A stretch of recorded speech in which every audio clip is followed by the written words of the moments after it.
Hey, welcome to Ones and Zeros. My name's Ben, and today we are doing episode 8 of our Discovering STM32 series. We are going to be continuing on with getting some of our rendering code done during this video, and also sort of adding a couple of bits, changing a couple of bits to what we've done over the last two parts of the LCD display code that we've been working on, just to make things a little bit easier as well moving forward. So let's switch over to this guy, which if you've seen any of the previous videos in this series, you'll recognize this one. It's the STM32 F769i discovery board that we've been working with for this series. And we can see that the green solid color on the screen that we got up to during the last episode. So during this episode, we're going to be looking at getting some different rendering methods done. But prior to that, we're going to go through and look at changing up our buffers a little bit that we're actually rendering to, in order to make it a little bit easier to be able to manipulate some certain things at a pixel level. As far as the rendering methods, just going to be fairly simple ones for the moment, as far as being able to render lines, rectangles. But after we've done those, we are also going to get into actually rendering some fonts, so that we can actually get some text up on the screen as well. And I'll sort of show you the particular approach that I use for that. So let's get stuck into some code. So currently looking at the LTDC driver header file that we got up and running a couple of streams ago. And you can see that with the particular frame buffer that we created as basically just an array of uint16Ts, as we're using 16 bits per pixel for our buffer format. Now, the first thing that I'd like to do with this one, just to make it a bit easier to be able to pack in our alpha, red, green, and blue values, as well as manipulate those in some different ways, is to actually add a class to our setup so that it can sort of handle all of that for us. And then we can actually create a union in here, rather than just having an array of uint16s. We'll have it so that we can actually access it as either instances of the class, or so that we can access it as uint16s. So hopefully that makes a bit of sense. Still kind of recovering from the last stream where we had a bit of an interesting bug near the end of it. So let's get stuck into that. Now, first up, we're going to need to create that class. Now, because it is something that we want to use kind of across the board, it'll need to be used in our LTDC code, in the driver, as well as for our LCD code for the actual renderer. We're going to create this in the tools because it's something that we'll be using more than once. So we're going to pop in here and create a couple of files for this. And let's just call it QAT pixel for the moment. And much like the previous streams in the series, the code from this guy will be available not long after the end of this stream as well. And if you're interested in finding out a bit about how to port code between different STM32 devices and families, there is a video that we've just put up on that one as well, so feel free to check that one out. And for this guy, let's just grab hold of a bit of a header. We're just going to make sure we keep this stuff nice and consistent as we have previously.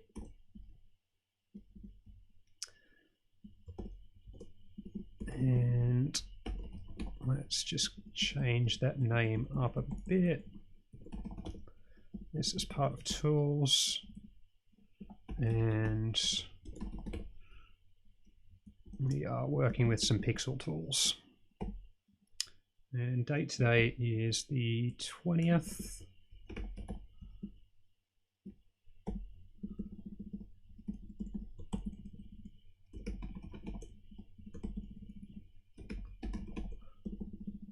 Get rid of that guy because we don't need that. And we'll just do our prevent recursive inclusion down the bottom as well.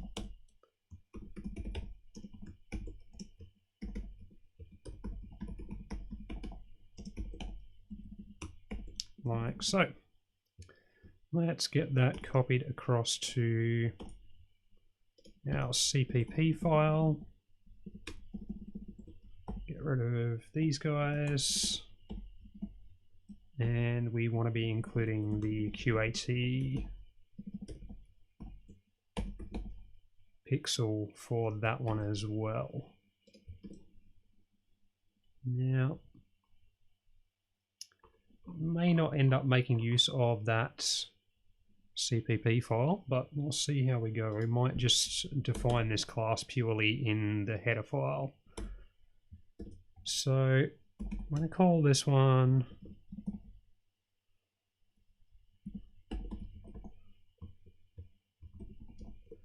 pixel ARGB 4444, because it's got alpha, red, green, and blue channels, and each of those guys is 4 bits wide.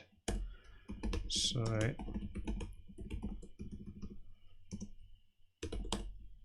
let's get that done there. Now, I'm going to create a private section and a public section for that one. Going to create a Uint16T to hold our actual color value, like so. And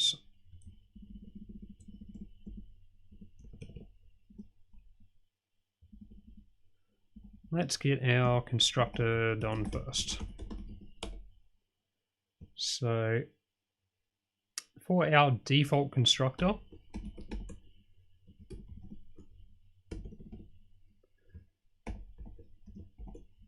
we are just going to set our pixel to a value of 0.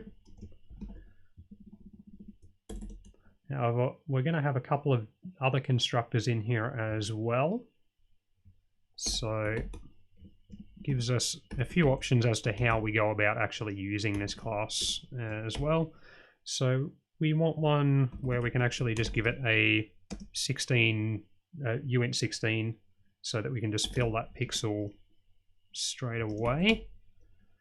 In that case, we're going to set our pixel value to the Uint16 that's being passed to the constructor. So that one's nice and easy.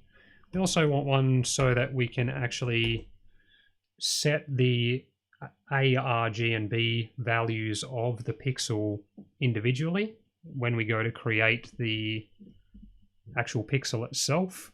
And for that, we're going to create a bit of a helper method.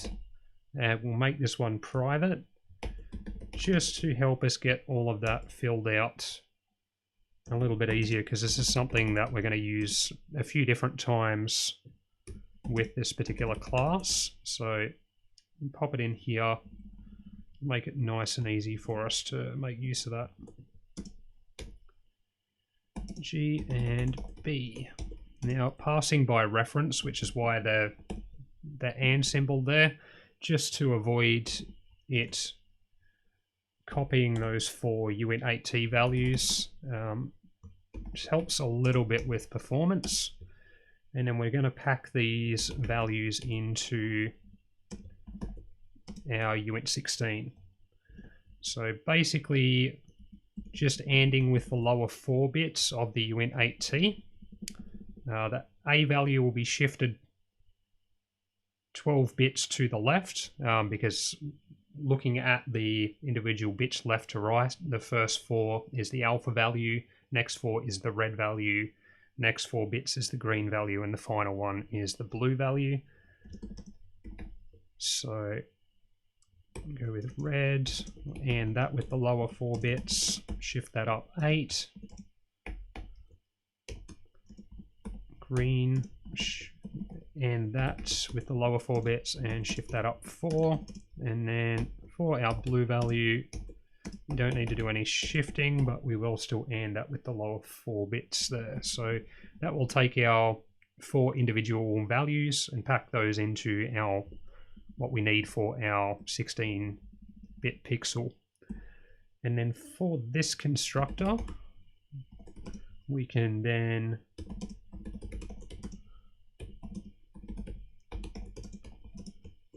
pass it the 4 individual values, and then we can use that make pixel method that we've created there to assist us with packing that into our 16 bits.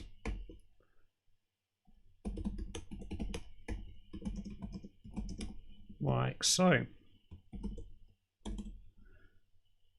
Now we also want a copy constructor as well, so that we can have a constructor where we can pass it another pixel ARGB 4444 so that it can basically copy from one to another. So we'll get that one done.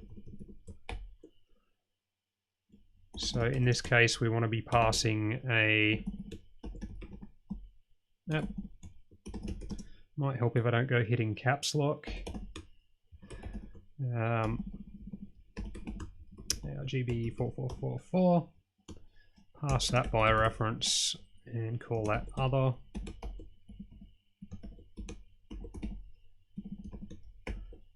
And for that one, we are going to go with other.pxl for the moment, which we haven't defined yet, but we are going to come back and define that one shortly. I'm going to want a couple of operators defined for this. So we want to be able to compare 2 different pixels, see if they're equal or not, which we could easily do if they were just uint16, but because we're actually creating the custom class for that, we need to, really can't type properly, need to be able to define an equality operator. So that will return a bool.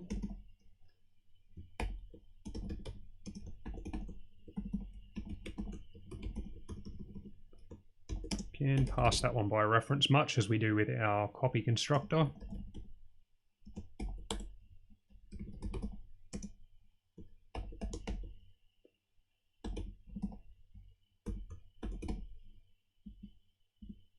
And basically just do a comparison between those guys. Some parentheses in there as well.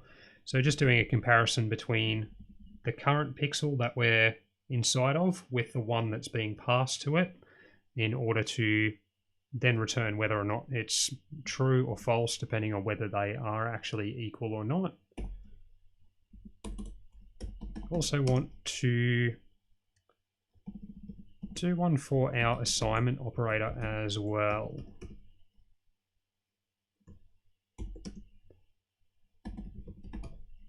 Which is just our single equal symbol, so that we can make one pixel equal to another. And this is similar to our... Where's my mouse cursor gone? Similar to the way we do it for our actual constructor, but this allows us to do it after it has actually been created.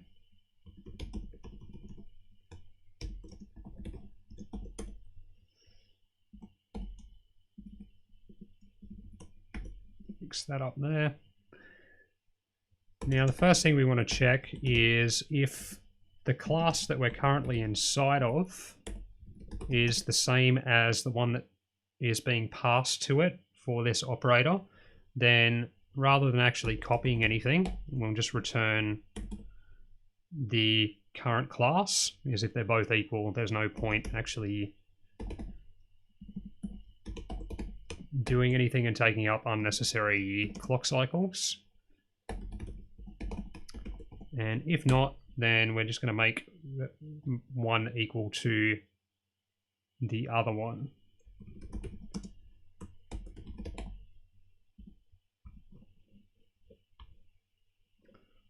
Now, because we've used this guy in a few different spots, we're going to define him next.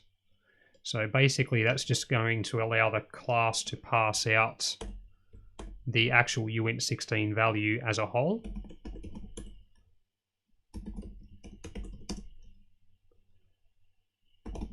Just call him pxl as we've done for the others.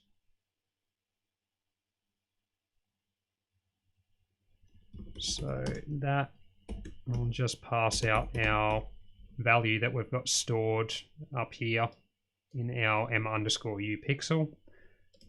We also will do another similar one where we can just pass in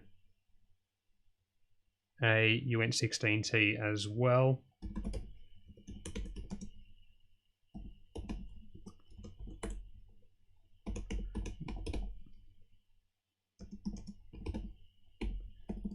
And that will just then store that in the value in there. Now, as far as this class, the benefit of doing it this way is it allows us to have all of the manipulation features to be able to change the values and things like that, but it's still only going to take up 16 bits or 2 bytes, because the only information we're storing inside the class is this individual uint16. So it's still going to be the identical in size to if it was just a uint16 on its own rather than the class, but it then adds all of our additional tools on top of it, including our different types of constructors, our equality and assignment operators, and then the other ones that really start to add a benefit is the ability to set and access the 4 individual color channels. So the alpha, red, green, and blue. So let's get those done. So first up, we're going to create a method to allow us to retrieve the alpha value. And for that one, I'm going to AND our pixel value with the upper 4 bits set, so that we're basically just getting the 4 bits from our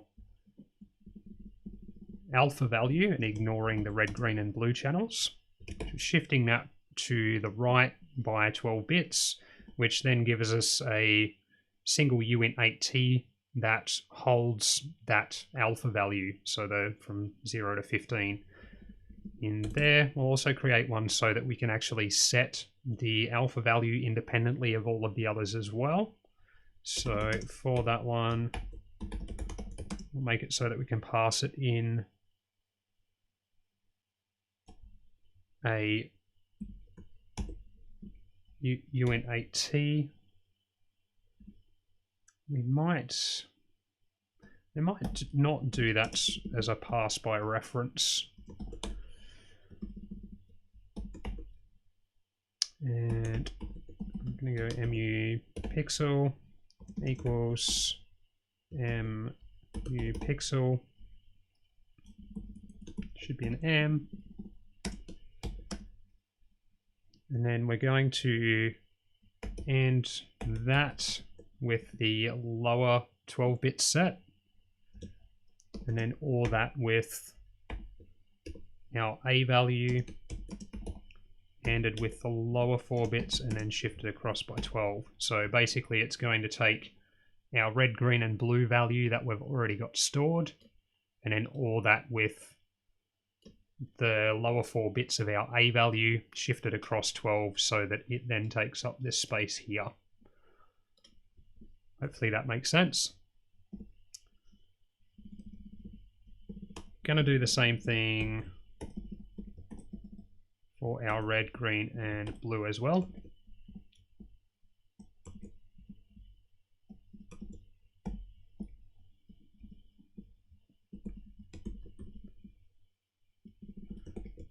just modify these because that'll be being shifted across by 8, and going with that there to our R value will be F0 because the red value will be taking up these 4 bits here, and change that to red, and that'll be getting shifted across by 8 instead of 12 to our green, and that'll be these 4 bits here shifted across by 4.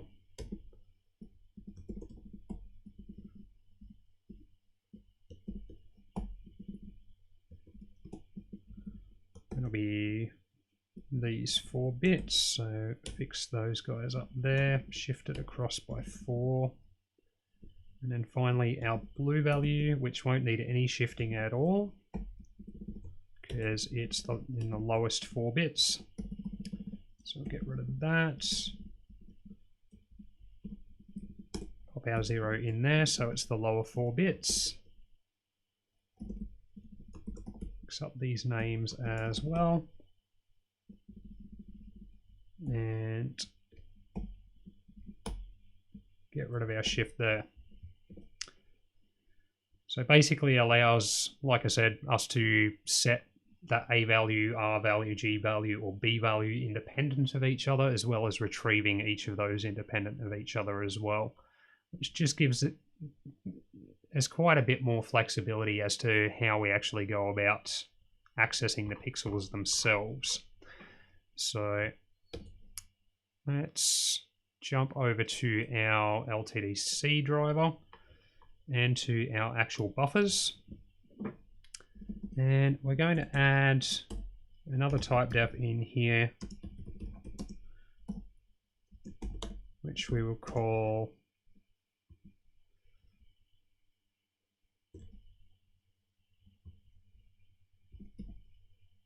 actually, let's not do it that way.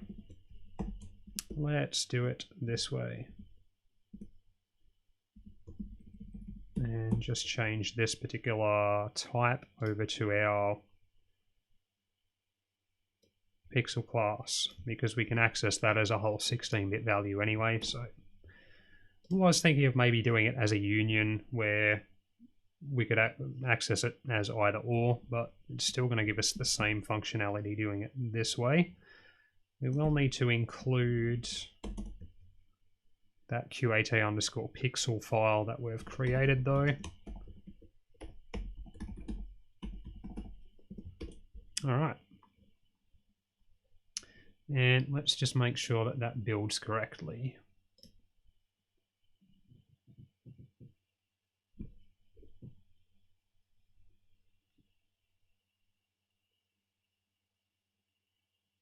Stream looks like it's still behaving, and we have 0 errors and 0 warnings. Alrighty, so now we've got that bit out of the road. Let's go on to the slightly more fun stuff and start getting some render methods written in our LCD class that we created during the last video. So we've already got our clear buffer render method there, and the next ones that we're going to look at doing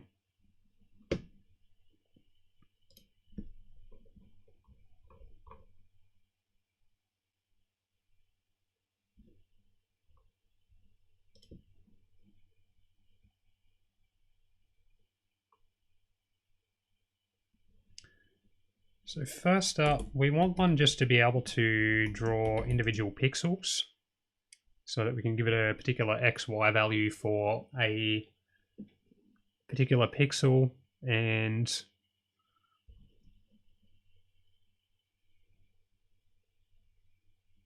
get it to render that.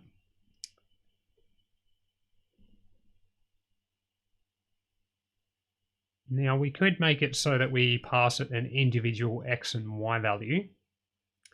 However, we might add another another tool class to this, similar to what we've done for our pixel, which we will call vector. And we're just going to get rid of that pixel CPP file for the moment as well, because we haven't actually popped anything in there, so no point having him floating around at this point. Let's grab that.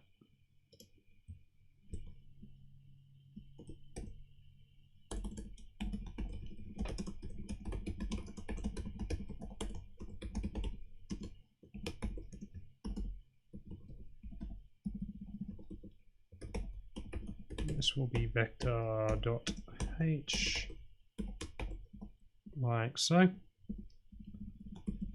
Fix these guys up.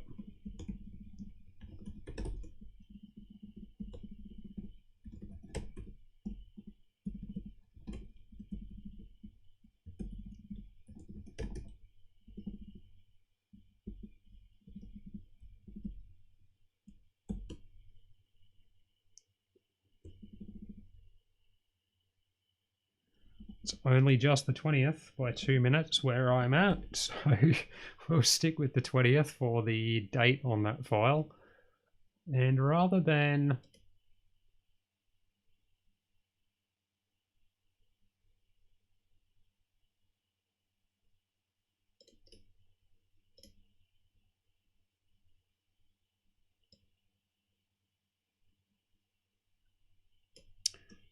actually get you guys to sit through me writing the entire class, I'll go with the here's one I prepared earlier approach.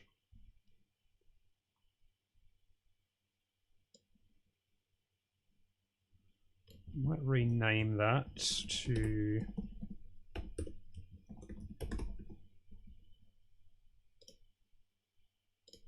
vector 2.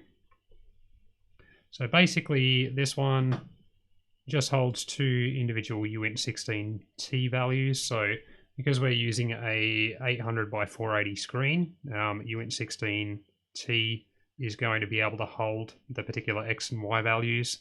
We couldn't use a uint8t for the x and y because that would only allow us to hold a value between 0 and 255, which wouldn't be large enough for either our x and y values. But the benefit of using uint16t's for these does mean that we can also create this as a union with those two and a single uint32, so that we can then access this as a single data type if we would like to. So kind of just helping to future-proof things a little bit there. Similar to what we've done with the pixel, got just a default constructor which just fills it with a 0, which would fills our uint32t with a 0, which then, because of the union, means that both of our x and y would be equal to 0. Constructor to be able to set the x and y individually, our copy constructor, our equality operator, assignment operator, much as we've done with our pixel class. So again, just to make life a little bit easier when we're going to supply a two-dimensional vector to some of our drawing routines. And it does also mean that we can potentially look at doing things where we can create some rendering methods, say to draw a polygon that has multiple points. We can just have an array of vectors and pass it the array, and then it will draw based on that array of points and things like that, which we're not going to get into too much for this particular stream. We'll save that one for one a little bit later on. But let's get some drawing methods sorted here. So back to where we were before is, first up, we just want to be able to have a method that allows us to draw individual pixels. which we can supply with a vector 2. And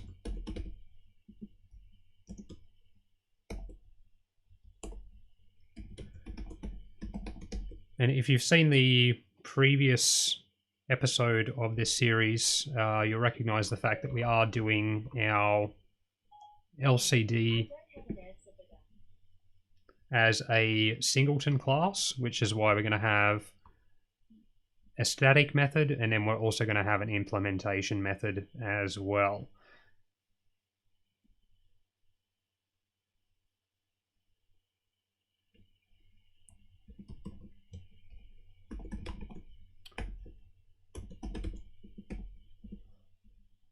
Now, we might actually pop a few of these in here and get a bunch of them done in one go. So we're going to want to be able to also draw lines.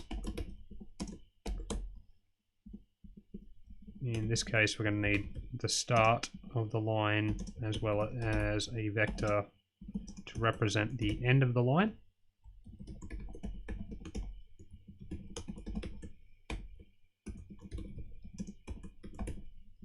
Like so. We're going to want one that allows us to draw a rectangle. In the case of this one, it'll just be the outline of a rectangle, so the 4 sides. Also be doing one, let's call that start and end as well for that one. Also be doing one where we can draw a filled rectangle as well.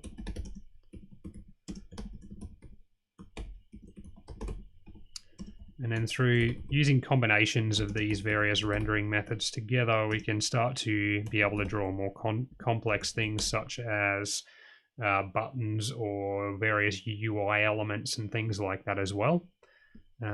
So this one will be draw rect fill. So we'll get these guys done first, and then hopefully, depending on how we're going with the stream, we'll look at getting the text rendering stuff done as well. So C start and C end. Get imp draw rect fill. C start and C end. And then we'll get the implementation methods done for those as well. So we want imp draw pixel, which we're going to pass a vector 2.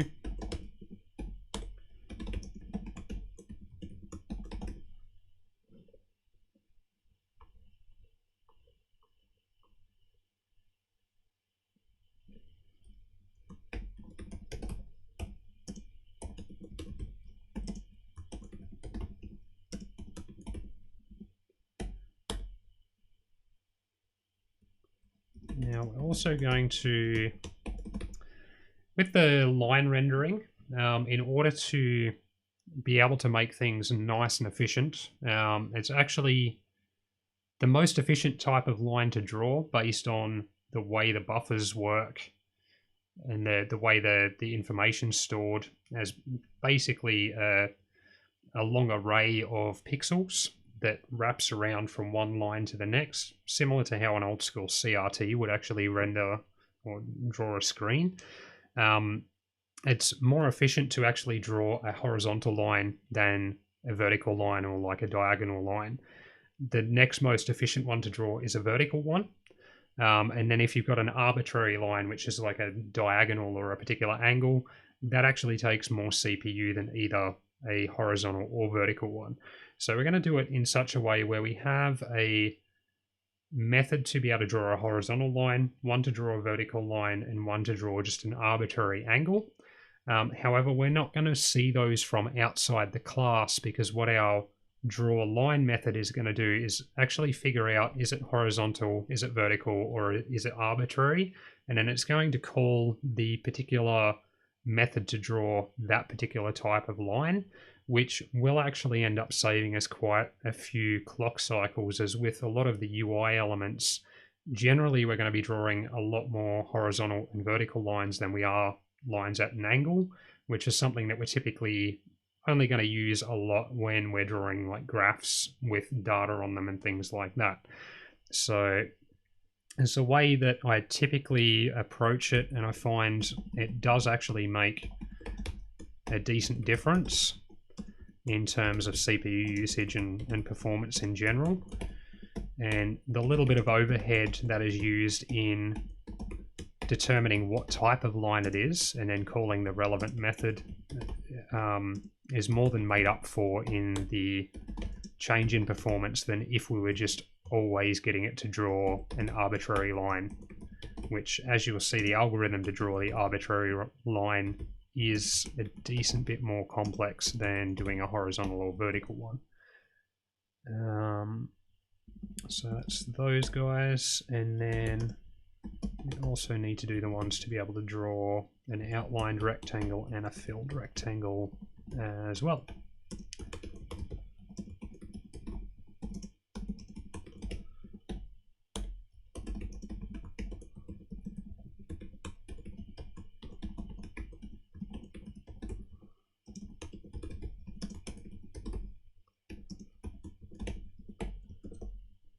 So let's get these guys moved over to our CPP file, get those structured out a little bit, and then mouse cursor keeps disappearing. You might notice that I use mouse trails, and one of the reasons why I use them, they used to really irritate me, but it actually comes in really handy when you have a whole bunch of different screens and need to be able to track where the mouse cursor is at a glance. I find that was the most simple approach and been using it ever since. My main programming rig has 8 screens.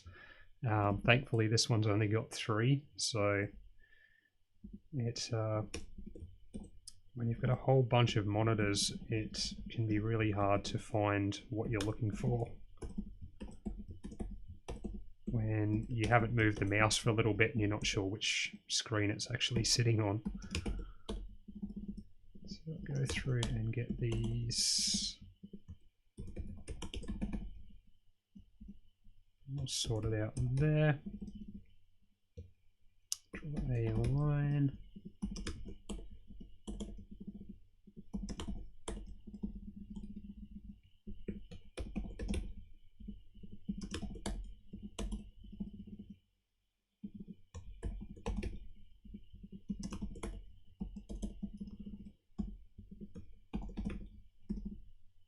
Okay, and so that the compiler knows what these methods belong to, we also need to go through and pop this guy in here for each of these as well.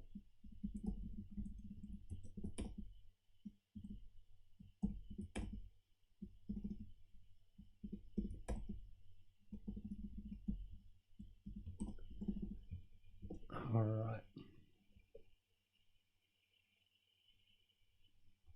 Stream seems to be behaving itself, which is awesome. And then let's get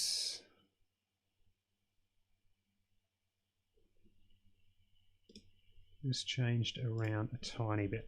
So to save our vectors being copied in between our static methods and our implementation methods, I'm just going to change all of these to pass by a reference, which will save a little bit of CPU time rather than actually copying those values.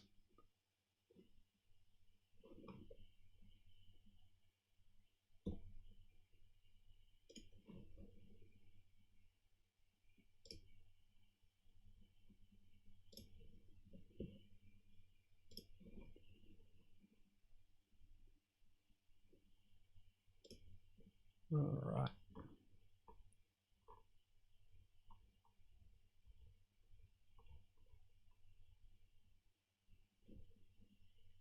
All right, so to draw an individual pixel, it's nice and simple. I'm just going to access our draw buffer.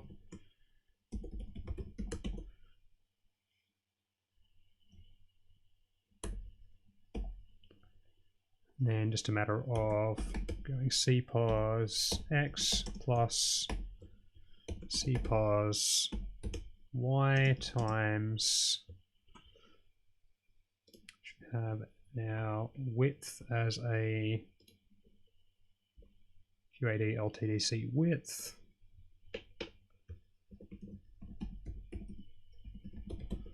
So just using that define to help us access that a little bit easier.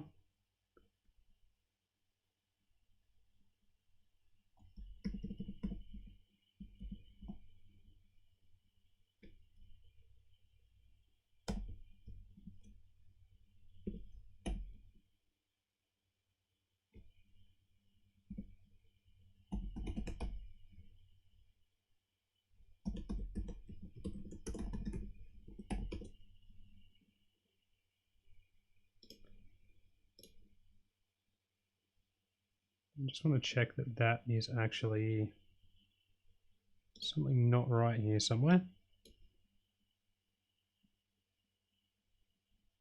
Aha. It may help if we include the files that we actually need to be using.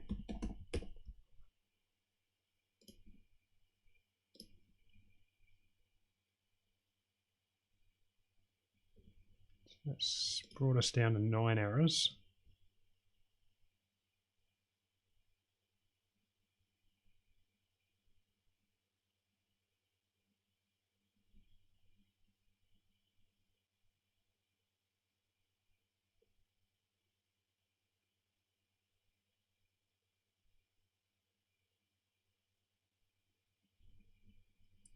Curious as to why it's not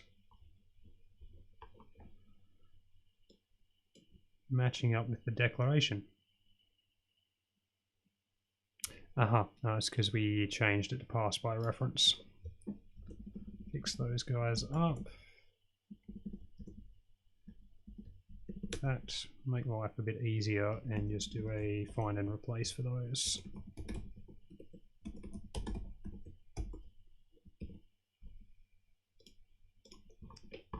Excellent. Should get rid of that particular error.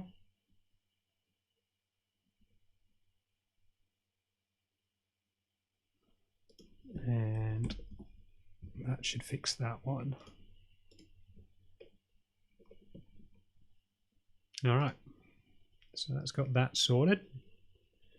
Now, as I mentioned before, we are going to set this up so that we will get it to choose whether it's drawing a horizontal, vertical, or arbitrary line in order to make use of the fact that drawing a horizontal line is the most efficient, drawing a vertical one is the next most efficient, and then drawing a arbitrary one is not real efficient at all. So let's get that sorted out.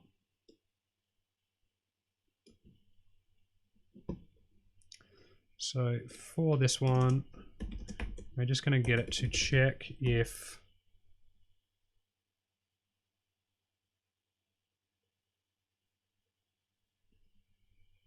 the start x value is equal to the end x value.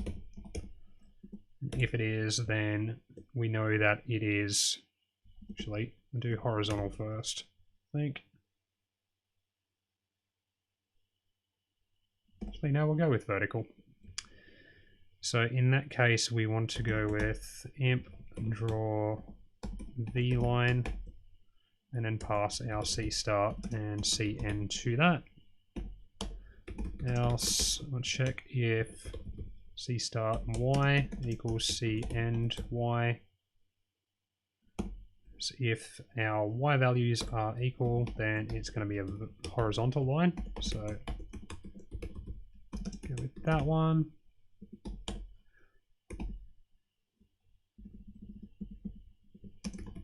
Let's change how we've got this formatted a little bit just so that it looks a little neater. Otherwise, we're going to draw an arbitrary line, which allows us to do one of any angle, but is computationally the least efficient.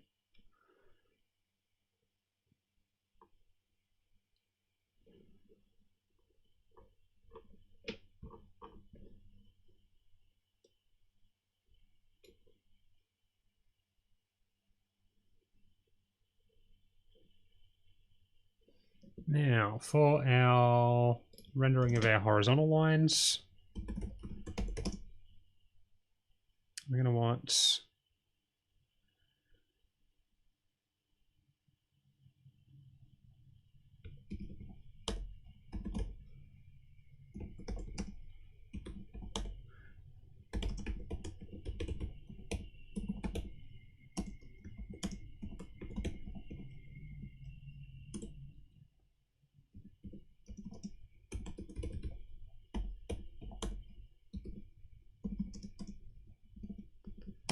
I'm going to put a curly brace in there, might be a smart idea.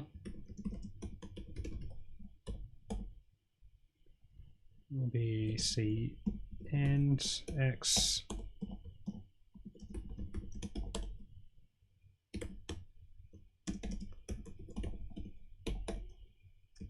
C equals C start X.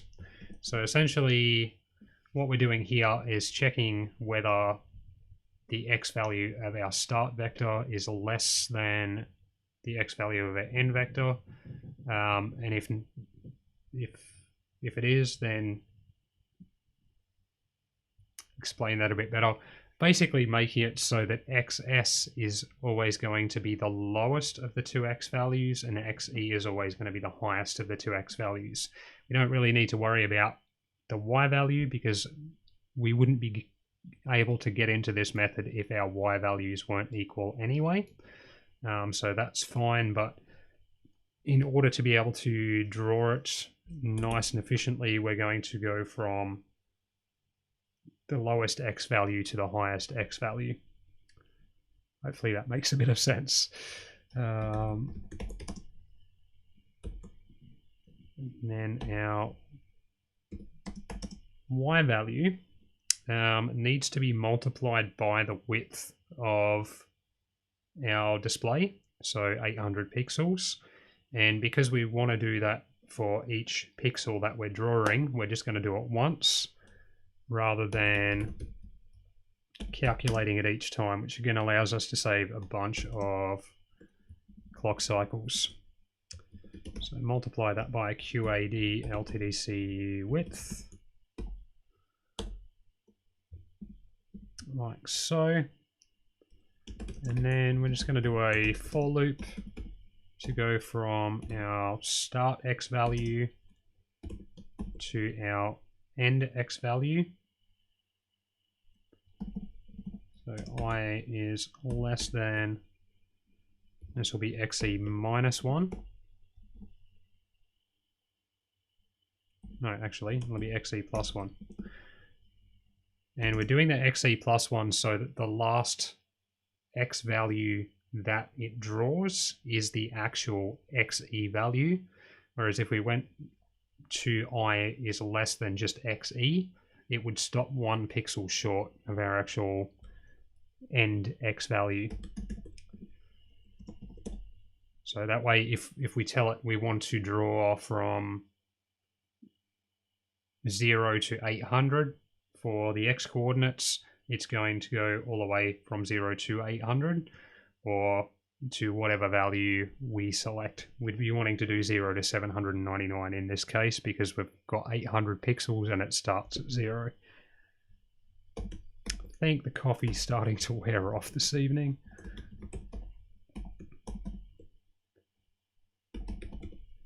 Okay, so I plus Y offset in order to get to the particular row of pixels in the buffer that we want. We're adding the Y offset to our I value, and then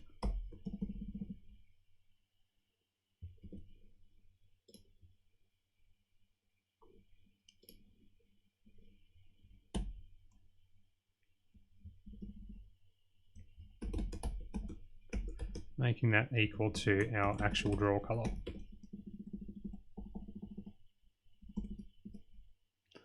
Now our drawing of our vertical line is going to be fairly similar. However, the value that's going to be changing is our Y values. Spelling error. Fix that one up. It's less than C and Y.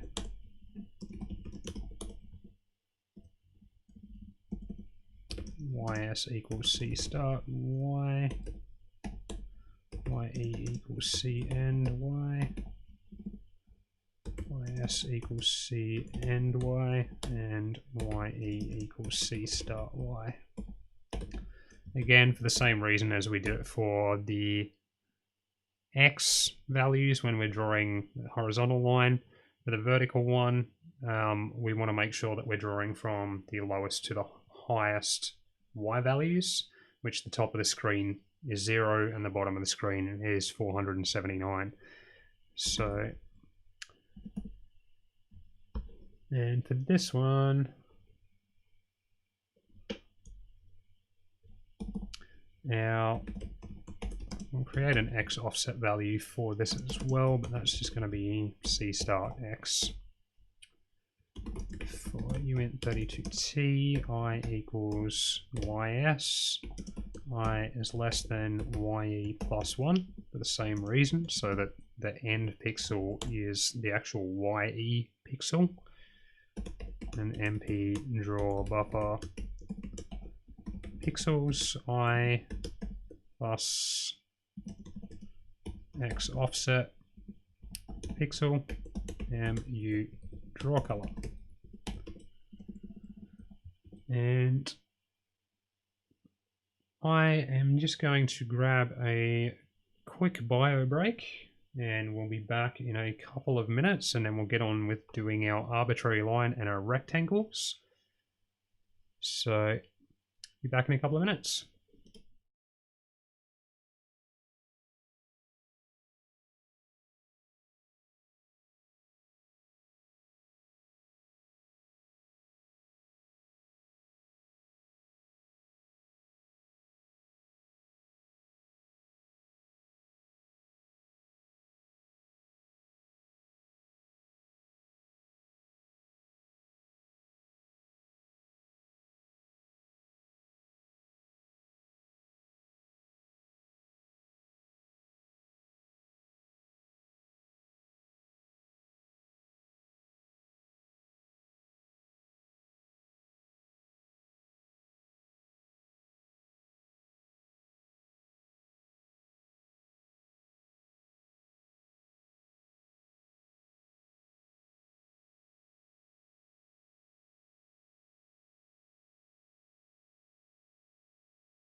Okay, we are back.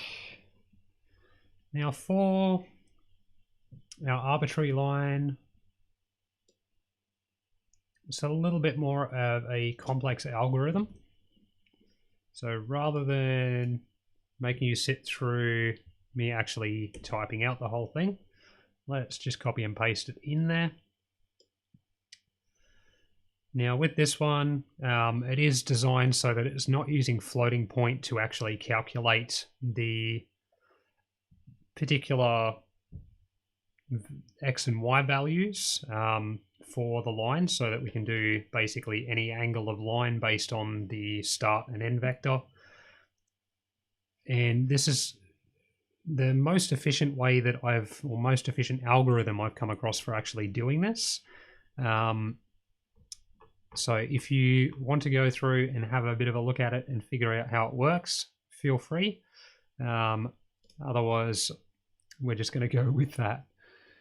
Now for our rectangles, same thing. Rather than forcing you to sit through me actually doing the whole lot, we're going to copy and paste that one. Similar thing as before we did with what we did with our lines. It's making sure that our X and Y values are going from the lowest values to the highest values first. Then it's going to go through and draw our top horizontal line and our bottom horizontal line both at the same time in that first for loop, and then doing our vertical left and right lines for our second for loop. So again, trying to keep things nice and efficient, doing it in such a way that's not going to cause a great deal of CPU overhead. And then for our filled rectangle, I'm basically doing the same thing here again, making sure our X and Y values go from lowest to highest, and then just a nested for loop here so that it's iterating through the Y values in the outer loop and doing the X values in the inner loop. And the reason why we do the Y values in the outer loop is because for each Y value, we need to multiply our Y value with the width of the display because of the way things are stored in memory. So again, making sure that we're doing it in the most efficient way we can. Whereas if we had our Y in the inner loop, we would actually be calculating this multiplication for every pixel, whereas in this instance we're only doing that multiplication once per line and then drawing all of our, so almost like drawing a series of horizontal lines. And that is those basic render methods. Let's make sure that that guy builds.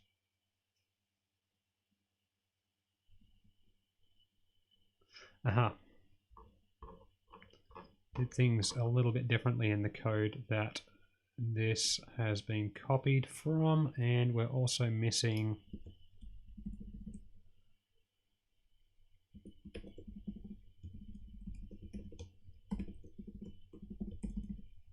this macro here. So let's get that macro copied across as well.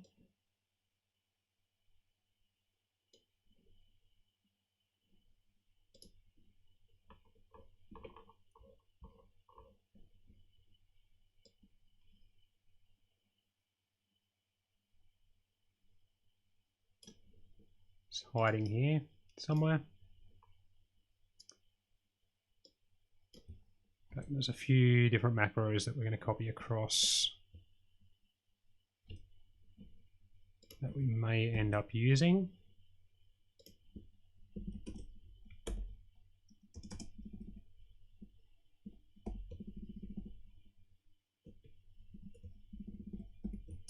And we're just going to do a find and replace on those. So copying these across from an older code base. So QAS LCD like so. Solves that problem, and then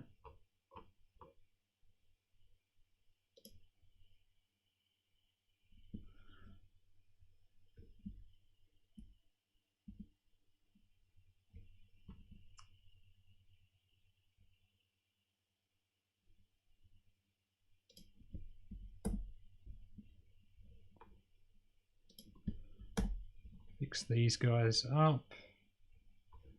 And we'll have solved that error, so we don't need to worry about that one. This should be .pxl, and then pass the draw color to that.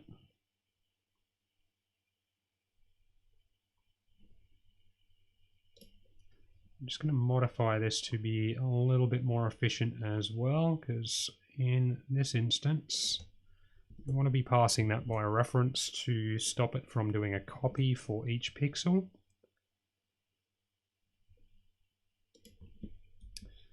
This will be Q8E LTDC rather than that.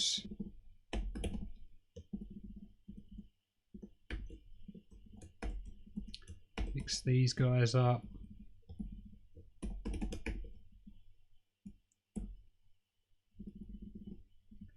Get rid of the S for those ones. Fix that error. Fix these ones. Same thing, get rid of the S there. And that'll be .pxl. Passing it our draw color.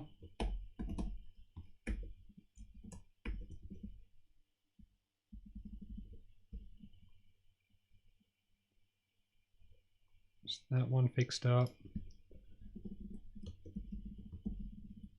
This will be Q8E LTDC width. Get rid of the S on this one. .pxl and pass it the draw color.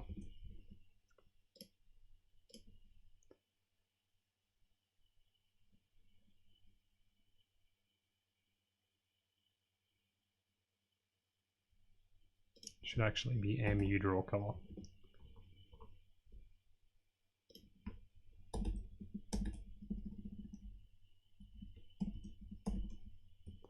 Let's do a find and replace to make sure that we've got all of those rather than going through manually.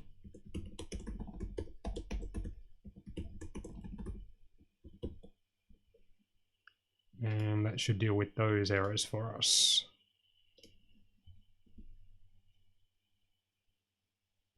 Three errors left. Let me Q8E, and what's this one? Same thing.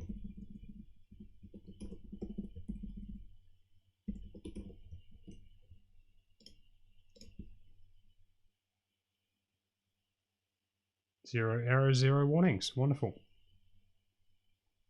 So let's make sure that this stuff is working correctly. Go down to where we did our rendering code previously. Let's fill this with white, so all Fs. And then set our draw color to opaque black, and let's just pop that guy over there.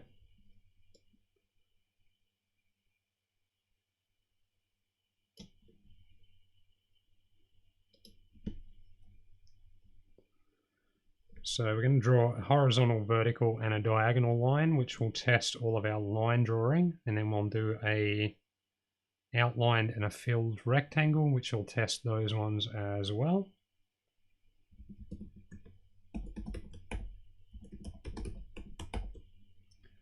So we'll go from 0 to 790. No, we won't.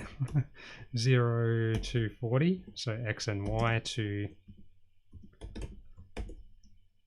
799 to 40 will be our horizontal line.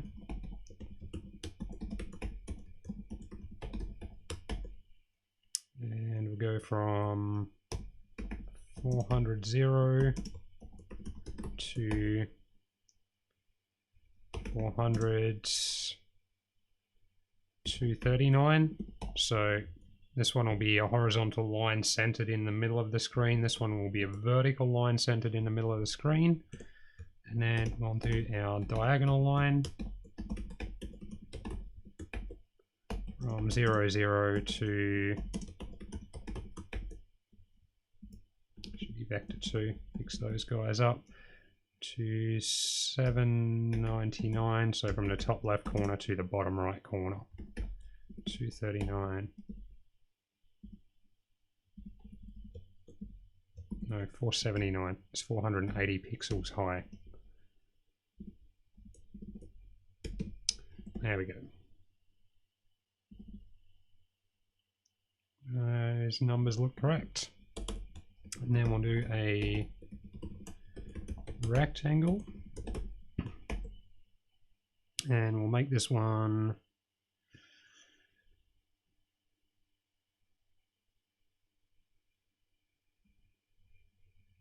let's go from 200, 120. Should be vector 2s to 600, and that'll be 360.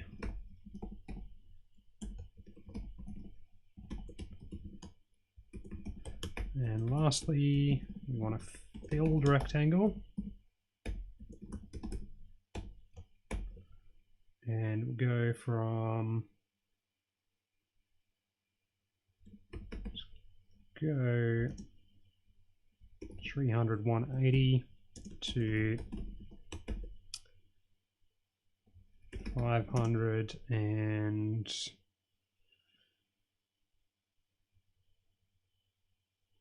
300.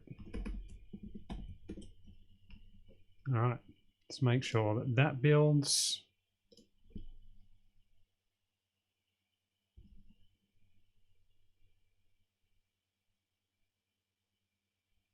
Oh.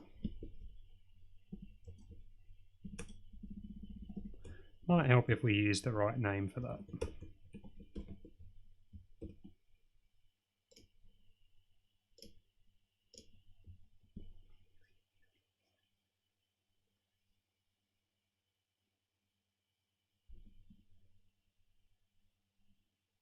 And let's pop that over onto our discovery board.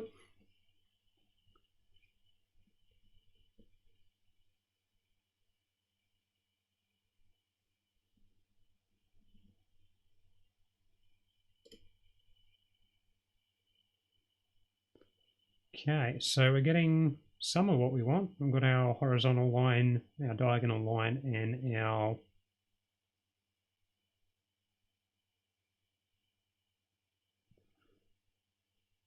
outlined rectangle.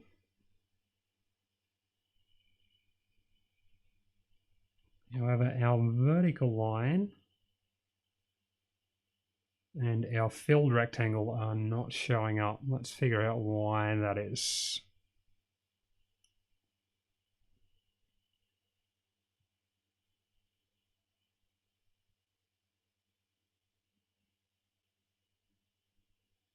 So, having issues with this one and with this one.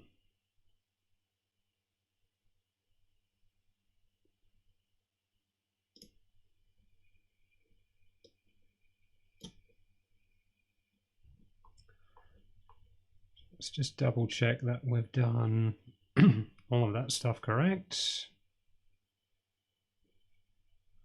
Draw a line and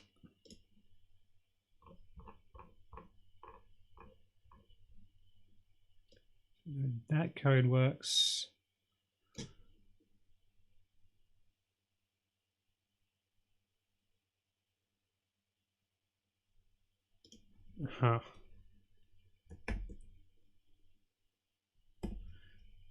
This should actually be getting multiplied by QAD LTDC width, if I'm not mistaken.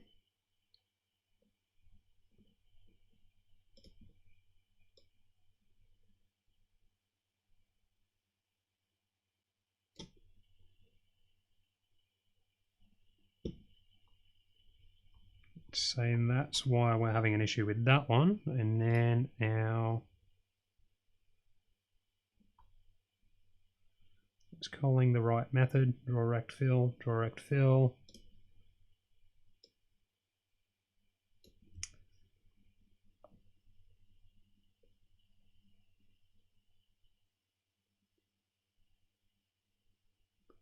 Let's just make sure that we've fixed up that line method first up.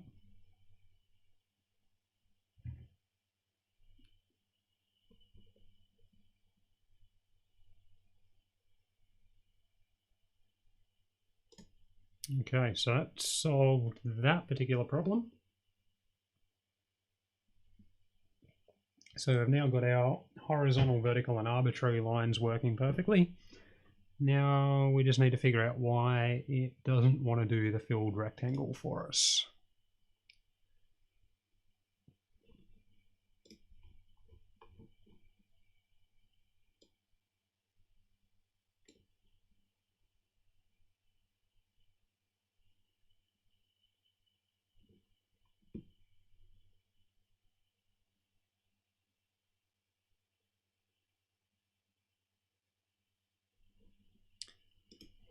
So check we are calling it correctly, giving it the correct values.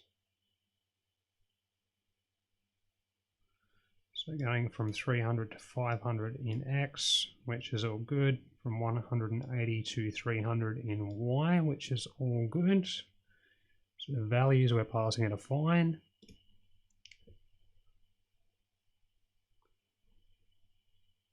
It's calling the correct implementation method, which is all correct, which means we likely have an issue in here.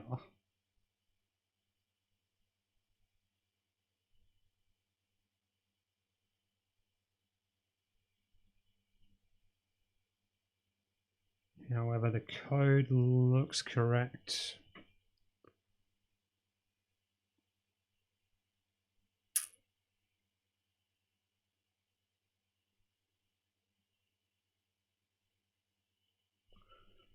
Let's just pop a breakpoint there and make sure it's getting to that point correctly.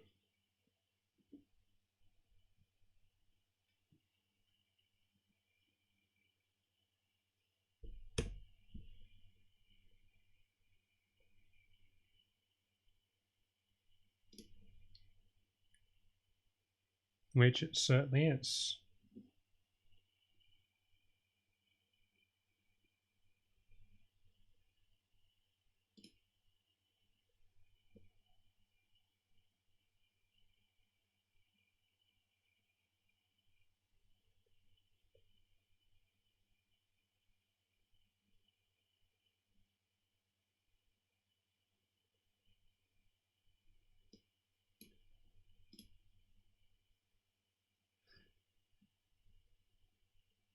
Has me a little bit more curious than normal, simply because that's been copied and pasted from code that we know works.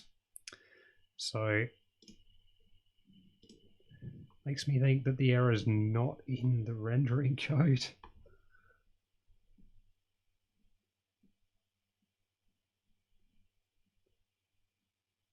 However, all of the rest of it looks correct. All right. Let's change the draw color for that one to... Let's make it a solid blue and just see if we are actually getting any change to those pixels on the screen.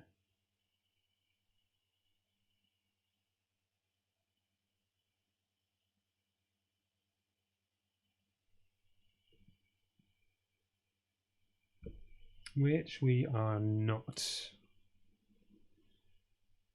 Jump over to there.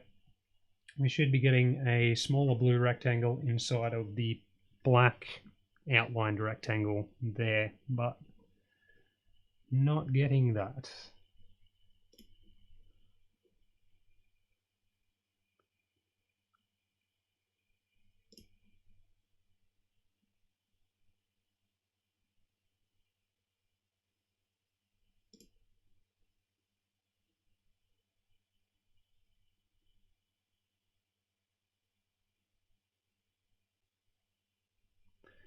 Let's jump back into debug mode and let's have a look at the values that it's actually working with. Let's see if we can nail that down a little bit better.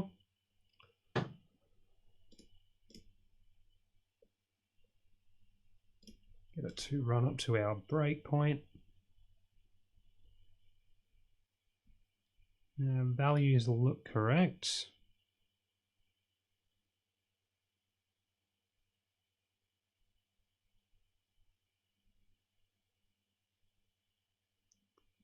Three hundred, 180, 180, 300.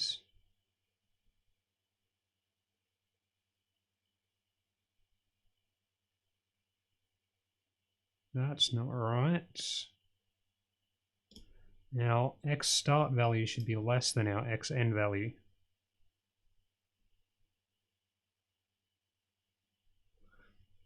And we've just found the bug. That should be X there.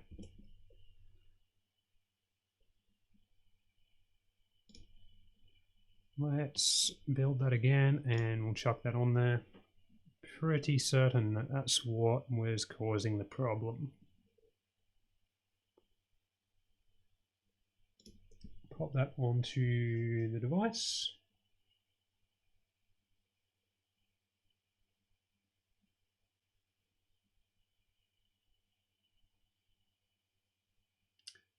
Same thing again.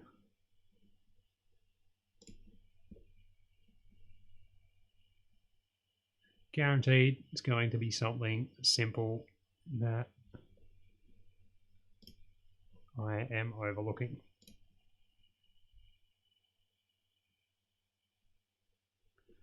Okay, so our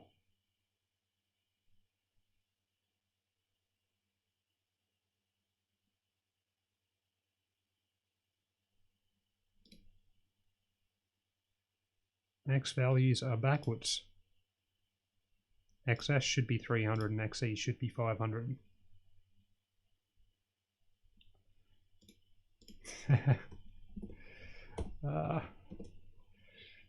It's got to be the evening of silly bugs. It's the last stream as well. 2 streams in a row, whole bunch of silly things. Don't think the coffee's strong enough this evening.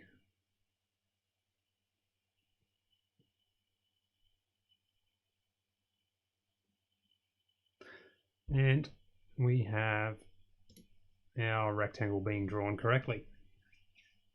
So that's those render methods all done. Now we might leave it there for this evening and I'll look at getting fonts done in the next episode of this series.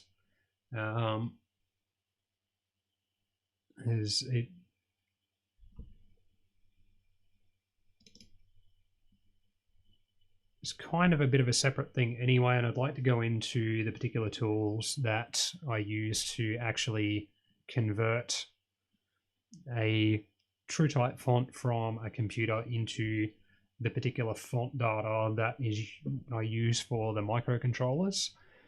So to avoid this stream being super long, we might look at doing that for the next stream and leave this with our lines and rectangles all rendering correctly for this stream.